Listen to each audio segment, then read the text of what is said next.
সবাইকে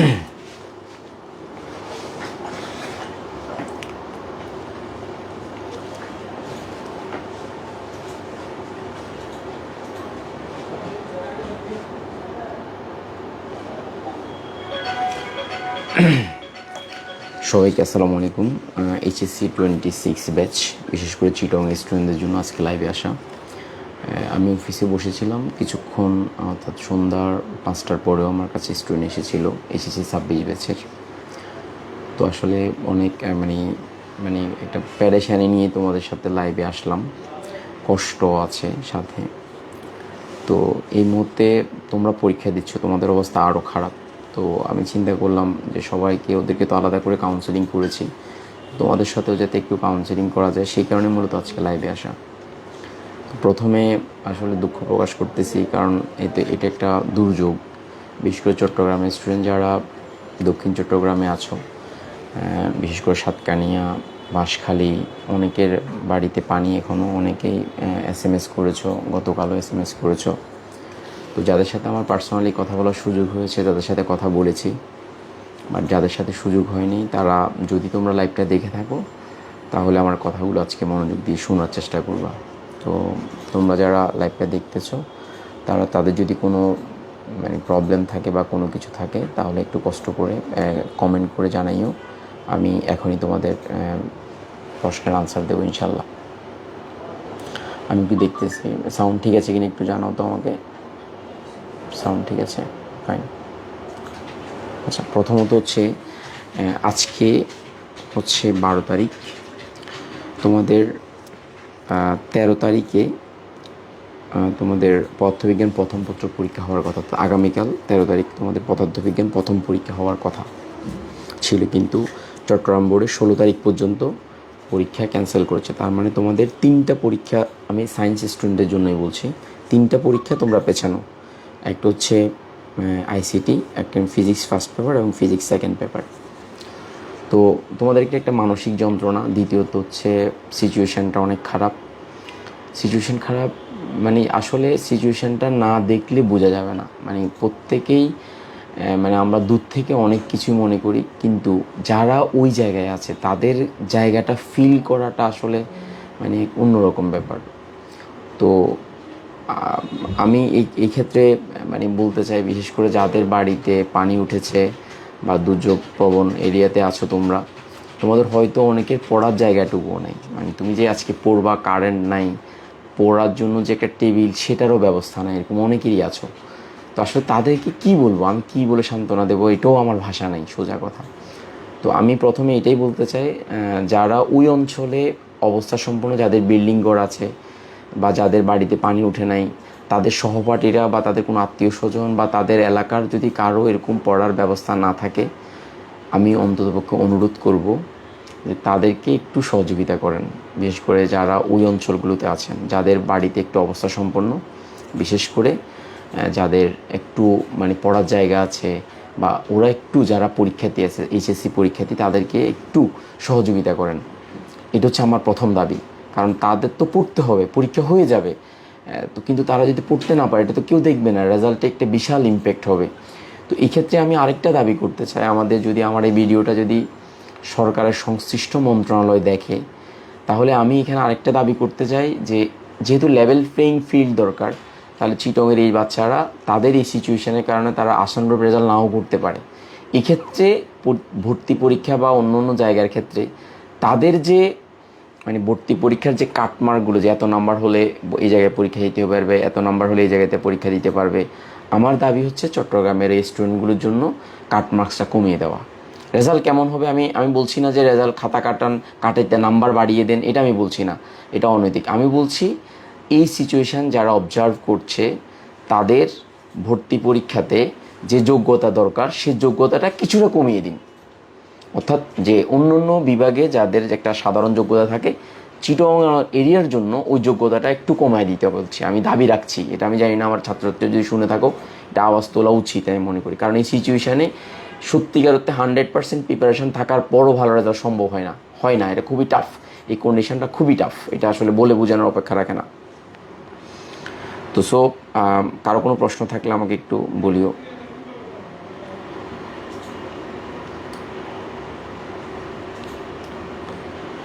এই যে এখানে আল্লাহ আকবার, ঢাকাতেও এখনও তো অবস্থা দেখতেছি, ঢাকার অবস্থাও তো দেখতেছি যে অত ভালো না।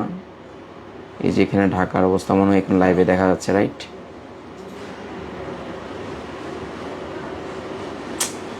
মানে পুরো সিচুয়েশনটা কেমন, যাই হোক আল্লাহ সবাইকে রক্ষা করুক। এবার আমি একটু কথা বলতে চাই, কোনো কমেন্ট থাকলে সবুজ আমাকে একটু জানাই। এবার আমি তোমাদেরকে একটু প্ল্যানিং নিয়ে কথা বল, যারা মানে পড়ার সুযোগ আছে একটু কষ্ট করে হলেও বন্ধুবান্ধব বা আত্মীয় স্বজনের বাসায় গিয়ে হলেও তোমরা বই খাতাটা নিয়ে যাও। এইটুকু মানে তোমাকে তো পড়তে হবে, দিন শেষে তোমাকে রেজাল্ট ভালো করতে হবে। তো আমি একটু স্টাডি প্ল্যানের কথাই বলছিলাম। তোমাদের পরীক্ষা শেষ হবে যদি সব কিছু ঠিক থাকে, তোমাদের যে রুটিন অনুসারে পরীক্ষা হচ্ছে 8 তারিখে, অর্থাৎ এইচএসসির সায়েন্সের স্টুডেন্টদের জন্য 4 তারিখ, অর্থাৎ 4 তারিখে তোমাদের পরীক্ষা শেষ হওয়ার কথা। বাট যেহেতু 3টা পরীক্ষা তোমাদের পিছানো হয়েছে, সেই ক্ষেত্রে এখানে রুটিনে বলা হচ্ছে 15 তারিখের মধ্যে, অর্থাৎ 15 তারিখের মধ্যে তোমাদেরকে কী দেওয়ার কথা, অর্থাৎ 15 তারিখের মধ্যে এইচএসসি যে প্র্যাকটিক্যালগুলো হবে সেই প্র্যাকটিক্যালের মার্কসগুলো বোর্ডে পাঠানোর কথা। যেহেতু তোমাদের সিচুয়েশানটা একটু অন্যরকম, তো আমি আশা করছি সেটা 15 তারিখ থেকে সেটা 25 তারিখ হবে, অর্থাৎ 25/8/2026 জুন, আগস্টের 25 তারিখ পর্যন্ত তোমাদের সময়টা বাড়িয়ে দেওয়া হবে। আগস্টের 25 তারিখ পর্যন্ত তোমাদেরকে এটা বাড়িয়ে দেওয়া হবে, মানে আমার ধারণা করছি। তো তাহলে সেক্ষেত্রে মাঝখানে যে সময়টা 3টা পরীক্ষার জন্য যে সময়টা তোমরা পাবা, সেই সময়তে হয়তো গ্যাপ কম থাকতে পারে। এই কারণে এখন থেকে তোমাকে প্ল্যানিংটা রেডি করতে হবে। আমি একটা প্ল্যান দিচ্ছি, দেখো প্ল্যানটা যদি ভালো লাগে আমার ভালো হবে। আজকে আজকে হচ্ছে তোমার 12 তারিখ, 13 তারিখ অর্থাৎ আগামীকাল দুপুর পর্যন্ত, খেয়াল করো, আগামীকাল দুপুর পর্যন্ত তোমরা পদার্থবিজ্ঞান সেকেন্ড পেপার পড়বা। এই মুহূর্তে পদার্থবিজ্ঞান সেকেন্ড পেপার আগামীকাল দুপুর পর্যন্ত পড়বে। এখন দেখো রিভিশন ব্যাপারটা কেমন, রিভিশনটা পুরো বইয়ের লাইন বাই লাইন রিডিং করা রিভিশন না। রিভিশনটা হচ্ছে মূল জিনিসগুলো তোমার মাথায় আছে কিনা সেটা কি করা, চেক করা। তুমি আগে পড়েছো, এখন যদি রিভিশন দিচ্ছ কি তোমার মূল ব্যাপারটা মাথায় আছে কিনা চেক করা। একদম লাইন বাই লাইন পড়ার ওই মুহূর্তে ওই স্ট্র্যাটেজি ফলো করে না, দেখবে যে পড়া কিছুই হবে না। তো তোমাকে পুরো সিলেবাসটা মানে নির্যাসটুকু তোমার মাথায় থাকতে হবে। এই কারণে তোমার দরকার হবে বিশেষ করে যে বোর্ড প্রশ্নগুলো বেশি এসেছে, যে ধরনের মানে এমসিকিউতে টপিক বেশি এসেছে, ওই জিনিসগুলোকে মাথায় নিয়ে নেওয়া, তাহলে প্যারেশানিটা কমবে। এরপরে যদি সময় থাকে তাহলে বাড়তি পড়া সমস্যা নেই। কিন্তু তুমি এই মুহূর্তে 2026 সালে যেহেতু পরীক্ষা দিচ্ছ, তোমাদের যেহেতু পদার্থবিজ্ঞান প্রথম পত্র আগামীকাল হওয়ার কথা, কিন্তু তোমরা আগামীকাল দুপুর পর্যন্ত অর্থাৎ 13 তারিখ পর্যন্ত পদার্থবিজ্ঞান দ্বিতীয় পত্র পড়বা, মানে রিভিশনটা দিবে। এরপর আগামীকাল সোমবার দুপুরের পরে তোমরা রসায়ন দ্বিতীয় পত্র পড়বা। রসায়ন দ্বিতীয় পত্রের কোন কোন টপিকটা, জৈব যৌগটা এবং অর্থনৈতিক রসায়নটা তোমরা পড়বা। আমি আবারও বলছি, জৈব যৌগটা এবং অর্থনৈতিক রসায়নটা পড়বা তোমরা এই সময়ের মধ্যে। তাহলে তুমি যদি আগামীকাল দুপুর থেকে তুমি যদি 15 তারিখ পর্যন্ত, মানে 15 তারিখ দুপুর বা বিকাল পর্যন্ত, 15 তারিখ বিকাল পর্যন্ত তুমি জৈব রসায়ন এবং অর্থনৈতিক রসায়নটা পড়বা। জৈব রসায়নে কী কাজ করবা, যে টপিকগুলো পরীক্ষায় এসেছে, যে জিনিসগুলো পরীক্ষা আসবে সেই সমস্ত জিনিসগুলোই পড়বা। তোমার একদম লাইন বাই লাইন বই পড়ার দরকার নেই, এই মতো সময় নেই, ওই সময়টা পাবা না। তো তাহলে তুমি যে কাজটা করবা সেটা হচ্ছে মেইন পয়েন্টগুলো আর এমসিকিউগুলো, মেইন পয়েন্টগুলো মানে চোখ বুলাবা এবং তুমি খাতায় প্র্যাকটিস করবা, বেশ করে যেগুলো কনফার্ম আসবে। সমানুতার টপিক থেকে শুরু করবা, মানে তোমার পড়াটা। আর কখয়ের জন্য আলাদা করে পড়বা, বোর্ড কোশ্চেনগুলো ভালো করে পড়বা। তারপর হচ্ছে এরপরে তুমি জৈব রসায়ন এবং অর্থনৈতিক রসায়নটা তোমরা 15 তারিখ সন্ধ্যা পর্যন্ত পড়বা, এখন থেকে। এখন হ্যাঁ, কমেন্ট কী করছে আমি দেখছি না আসলে কমেন্টটা। আচ্ছা, আমি একটু দেখতেছি। ফাইন। এরপর হচ্ছে 15 তারিখ পর্যন্ত তোমরা আমাকে যদি কেউ কমেন্ট করে থাকে একটু জানাইও, আমি আনসার দেবো, অসুবিধা নেই। দেখতেছি। আচ্ছা ফাইন, আমি একটু করতে, হ্যাঁ ফাইন। আচ্ছা, আসসালামু আলাইকুম স্যার, এখন যে এইচএসসি 26 এক্সাম হচ্ছে এগুলোর কোয়েশ্চেনগুলো থেকেও কি কমন আসতে পারে? পড়া উচিত না, ওরকম চিন্তা করি না, প্রশ্ন তো হয়ে গেছে অনেক আগে। তো যেগুলো আসবে সেগুলো কমন প্রশ্নই আসবে, ওইগুলো পড়তে পারো। বাট এর মানে এই না যে ওই প্রশ্নগুলো থেকে নতুন করে প্রশ্ন হবে না। তোমাদের প্রশ্নের সেট আগে থেকে রেডি আছে, অনেকগুলো সেট করা হয়। তোমাদের নতুন করে কোনো প্রশ্ন হওয়ার সম্ভাবনা নেই। এটা মাথায় রাখবে আর কি, ঠিক আছে? তারপর হচ্ছে ওয়ালাইকুম আসসালাম, সাউন্ড ঠিক আছে, ফাইন। আচ্ছা ফাইন, এটাই হচ্ছে কথা। আচ্ছা, এবার হচ্ছে 15 তারিখ বিকেলে তোমরা মানে রসায়ন প্রথম পত্র নিয়ে বসবা। এরপরে তোমার আর কিছু দরকার নেই, রসায়ন প্রথম পত্র একদম 19 তারিখ পর্যন্ত পড়বা। বাট এদিক দিয়ে তুমি গুছিয়ে রাখবা রসায়ন দ্বিতীয় পত্রের জৈব রসায়ন এবং অর্থনৈতিক রসায়ন, আর বাকিগুলো বাকি 3টা চ্যাপ্টার আছে ওগুলো ম্যাথমেটিক্যাল টার্ম বেশি, ওগুলো ম্যাথমেটিক্যালগুলো অটোমেটিক প্র্যাকটিস করলে হবে, বোর্ড কোশ্চেনগুলো প্র্যাকটিস করবা, ওগুলো করলে হবে। আর রসায়নের জন্য আমি তোমাদের 16 তারিখ, আগামী 16 তারিখ বৃহস্পতিবার 16 তারিখ রাতে যদি সব কিছু ঠিক থাকে ইনশাল্লাহ 7:30 বা 8টার দিকে আমি সাজেশন ক্লাস নামে একটা ক্লাস নেব। লম্বা ক্লাস না, সাজেশন ক্লাস। তার মানে সাজেশন ক্লাসের মধ্যে কী কী পড়বা, কী কী পড়বা না, কী কী টপিক দেখবে, কী কী টপিক দেখবে না, কোন কোন এমসিকিউগুলো পড়বা আমি পড়াবো না, শুধু গুছাই দেবো, তোমরা বাকিটা দেখবা। আশা করতেছি রসায়ন প্রথম পত্রের জন্য আমি 16 তারিখ রাত 8টায় অথবা 7:30, সন্ধ্যা 7:30 আমি লাইভে যাব সাজেশন ক্লাস নামে। কোনো লং টাইম ক্লাস না, কোনো রিভিশন না, সাজেশন ক্লাস। মানে কী কী আসবে, কী কী আসবে না, কী কী পড়বা, কী কী পড়বে না সেটা নিয়ে পারবা। আর চিটংয়ের রেস্টুরেন্ট যারা আশেপাশে আছে তারা তো অবশ্যই আসবা, মানে আমার সাথে দেখা করে যেতে পারো, অসুবিধা নেই। এরপরে তোমাদের একটু খেয়াল করো যে রসায়ন প্রথম পত্রের জন্য তুমি 15 তারিখ সন্ধ্যা থেকে পড়া শুরু করবা। এরপর হচ্ছে রসায়ন দ্বিতীয় পত্রের জন্য আবার তুমি সময় পারবা মাঝখানে মাত্র 2 দিন, অর্থাৎ 20 তারিখ এবং 21 তারিখ। তো যা হলে এনাফ, আমি মনে করি জৈব রসায়ন আর অর্থনৈতিক রসায়ন যদি তোমার রেডি থাকে তাহলে বাকি সময়গুলো তুমি ইজিলি পারবা, ওগুলো রিভিশন করতে পারবা। এরপরে অ্যাজ ইউজুয়াল বাকি নিয়মগুলোতে তোমাদের জীববিজ্ঞান পরীক্ষা আছে, সেটা হচ্ছে 27 তারিখে, ওগুলো তো তোমরা অ্যাজ ইউজুয়াল তোমাদের মতো করে পড়বা। কিন্তু দেখো তোমরা 4 তারিখে তোমাদের এইচএসসি পরীক্ষা, মানে মূল সাবজেক্টগুলো শেষ হয়ে যাওয়ার কথা। তাহলে এখানে তোমার 3টা সাবজেক্ট বাকি থাকতেছে। কী কী বাকি থাকতেছে? আইসিটি বাকি থাকতেছে, পদার্থবিজ্ঞান প্রথম পত্র, পদার্থবিজ্ঞান দ্বিতীয় পত্র বাকি থাকতেছে। তো এই ক্ষেত্রে তোমার যে কাজটা করবা যে পদার্থবিজ্ঞান দ্বিতীয় পত্রটা একটু করে রিভিশন রাখতেছো, 4 তারিখ থেকে তো তোমরা পড়া শুরু করবা। তবে তোমরা মাথায় রাখবা 8 তারিখের আগে, মানে তোমাদের কোনো 8 তারিখের পরে পরীক্ষা ফেলবে, এটা মাথায় রাখবা। মানে 8 তারিখের পরে, তার মানে মাঝখানে তুমি সময় পাচ্ছ কয়দিন? মাঝখানে সময় পাচ্ছ এখানে 4 তারিখ থেকে 8 তারিখ পর্যন্ত 3-4 দিন সময় পেয়ে যাচ্ছ। তাহলে এটা নিয়ে ওরিড হওয়ার কোনো কারণ নেই, মানে পদার্থবিজ্ঞানের জন্য বন্ধ কম পাওয়া কিনা সেটা নিয়ে ওরিড হওয়ার কোনো কারণ নেই। কারণ তুমি 8 তারিখের পরে তোমাদেরকে আল্লাহ যদি সব কিছু ঠিক রাখে, বিশেষ করে প্রাকৃতিক দুর্যোগ যেহেতু, পরিবেশ যেহেতু সব কিছু ঠিক থাকে, তাহলে তোমাদের 4 তারিখ থেকে 8 তারিখ পর্যন্ত তোমাদের একটা সময় থাকবে। তার মানে এটাতে তুমি ফিজিক্স ফার্স্ট পেপার আইসিটিগুলো পড়তে পারবা। এখন আমি যেটা ধারণা করছি, এখন আমি কনফার্ম না, তারপর ধারণা করছি, সেটা হচ্ছে তোমাদের পরীক্ষাটা 15 তারিখের মধ্যেই হয়ে যাবে। মানে এই বাকি 3টা পরীক্ষা 15 তারিখের মধ্যেই হয়ে যাবে। তার মানে 15ই আগস্টের মধ্যেই তোমাদের পরীক্ষাটা শেষ হবে যদি সব কিছু ঠিক থাকে। তাহলে 15 আগস্টের মধ্যে যদি শেষ হয়, 3টা পরীক্ষাতে তুমি 4 তারিখ থেকে 15 তারিখ পর্যন্ত, তার মানে তোমার অ্যাপ্রক্সিমেটলি তুমি কয়দিন, 11 দিন সময় মাঝখানে হাতে পাবা। 11 দিন সময়ের মধ্যে ফিজিক্স পরীক্ষা, ফিজিক্স সেকেন্ড পেপার, মানে মোস্ট প্রবাবলি ফিজিক্স সেকেন্ড পেপারের জন্য তুমি 1-2 দিন বন্ধ পেতে পারো, এটা দেবে স্বাভাবিক। এরপর আইসিটির জন্য হয়তো বন্ধ 1 দিন, ন্যূনতম 1 দিন বন্ধ থাকবে। সো এটা নিয়ে ওরিড না হয়ে তোমরা যে কাজটা করবা সেটা হচ্ছে তোমাদের যে গ্যাপ আছে, দেখো তোমাদের টেনশন করার কোনো কারণ নেই। কারণ এখানে প্রশ্নের সেট আপটা এমনভাবে করেছে যেহেতু 15 তারিখের মধ্যে তোমাদের প্র্যাকটিক্যালগুলো বোর্ডে পাঠাইতে বলছে। তার মানে কি প্র্যাকটিক্যালের যে নেওয়া পর্যন্ত তোমাদের কি আছে, আচ্ছা প্র্যাকটিক্যালের যে সময়টা হবে ওই সময় তোমাদের পরীক্ষা হবে। তো এটা নিয়ে ওরিড হওয়ার কোনো কারণ। আর আমি কেমিস্ট্রি ফার্স্ট পেপার এবং সেকেন্ড পেপারে প্র্যাকটিক্যাল আমার ইউটিউবে ভিডিও আছে, তোমার প্র্যাকটিক্যাল দেখলে আমার কেমিস্ট্রি নিয়ে টেনশন করতে হবে না ইনশাল্লাহ, এটা নিয়ে তোমার অসুবিধা হবে না আশা করছি। তো তাহলে 15 তারিখের পরে 25 তারিখ এর ভিতরে তোমাদের প্র্যাকটিক্যাল পরীক্ষাটা হওয়ার সম্ভাবনা বেশি, বোর্ড থেকে যদি সব কিছু ঠিক থাকে এরকমই হবে। তো আলটিমেটলি 25 তারিখে তোমাদের পরীক্ষা শেষ মনে করতে পারো। তো এখন অনেকের হয়তো টেনশন, আল্লাহ আমি অ্যাডমিশনে পিছিয়ে যাচ্ছে কিনা। অ্যাকচুয়ালি কোনো সমস্যা নেই, কোনো পেছানোর কোনো কারণ নেই, কারণ বরঞ্চ তুমি আবার পড়াতে আসো। তো পড়াতে থাকাটা হচ্ছে আরও বেশি তোমার বেশি ইফেক্টিভ। মানে লাস্ট সময় পর্যন্ত তুমি পড়াতে থাকা মানে হচ্ছে তুমি তো এমন না যে তুমি গ্যাপে গিয়ে তুমি পড়াশোনা করছো না, এরকম না। সো অ্যাডমিশনের ব্যাপারটা নিয়ে একদমই চিন্তা করবা না, মানে তোমার সময় পিছিয়ে যাচ্ছে, হ্যাঁ এই হচ্ছে সে হচ্ছে, এগুলো নিয়ে একদমই চিন্তা না করে প্রথম কাজ হচ্ছে এইচএসসিতে নাম্বার ভালো পাওয়া। প্রথম কাজ হচ্ছে এইচএসসিতে নাম্বার ভালো পাওয়া, ভালো রেজাল্ট করা। তারপরে ভালো রেজাল্ট করার পরে তারপর অ্যাডমিশন নিয়ে আলাদা করে চিন্তা করবা, আর অ্যাডমিশনের প্যাটার্ন ফলো করবা, ইনশাল্লাহ ভালো রেজাল্ট করবা, ঠিক আছে। যাই হোক, আমাদের প্র্যাকটিক্যালের জন্য বাড়তি টাইম হ্যাঁ ইনশাল্লাহ বাড়তি টাইম পাবা, অবশ্যই বাড়তি টাইম পাওয়া উচিত, অবশ্যই পাবা, কেন পাবা না। এবং আমার একটা দাবি যেটা বললাম যে চট্টগ্রাম বোর্ডের স্টুডেন্টদের জন্য আমি মনে করি, বিশেষ করে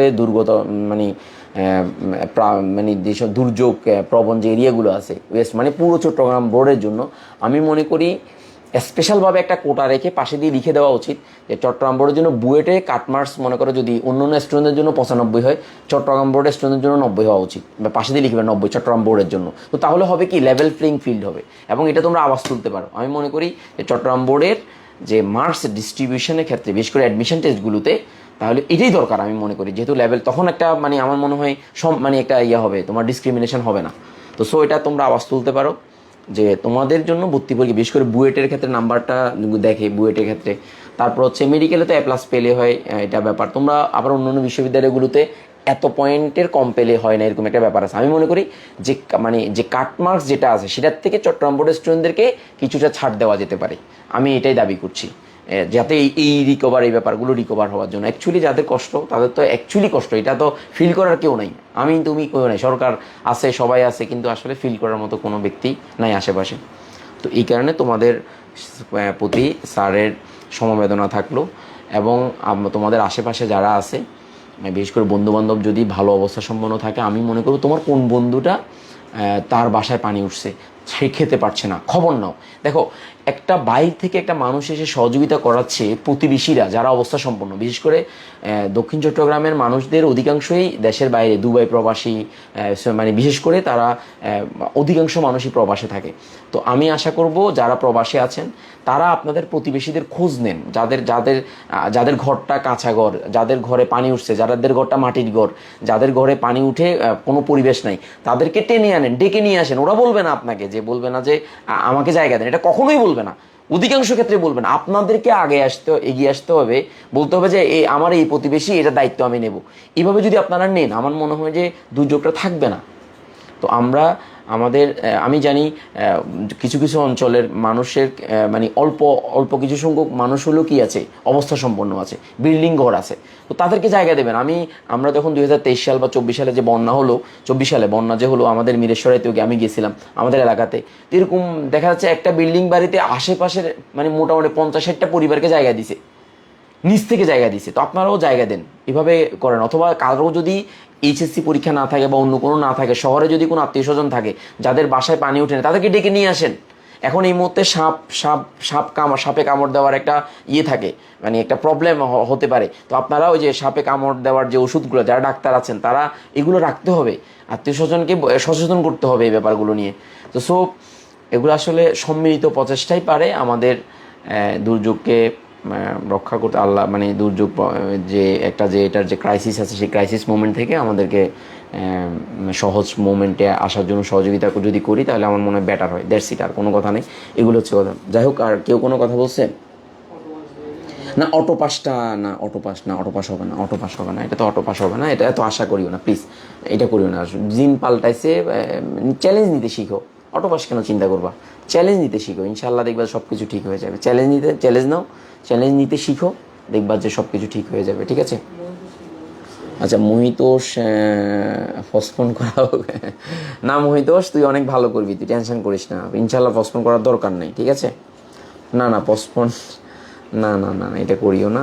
হ্যাঁ, আমি জানি অনেক জায়গাতে অবস্থা খারাপ, কিন্তু আসলে পসপন করার পরিবেশ যদি সরকারের যদি মতামত থাকে তো কোনো কথাই নেই, আমি এটা ঠিক আছে। কিন্তু সব কিছু চিন্তা করে আমরা একে অপরকে সহযোগিতা করি, এটাই মাথায় রাখি। মানে আমরা সহযোগিতা করি, একজনকে আরেকজন সহযোগিতা করি, তাহলে আমাদের এই দুর্যোগ থেকে আমরা রক্ষা পাবো ইনশাল্লাহ। এখানে স্যার অটোপাস না, অটোপাস হবে না, অটোপাস হওয়ার জন্য দোয়াও করিও না, চ্যালেঞ্জ নেওয়ার প্রিপারেশান নাও, ঠিক আছে? তো যাই হোক, আমার এতটুকু আমি প্ল্যানিংটা তোমাদেরকে বললাম, তোমরা এই প্ল্যানিং অনুসারে পড়ো। এখন আর সময় অপচয় করার সময় না, তোমাদের জন্য সবার জন্য শুভকামনা, ঠিক আছে?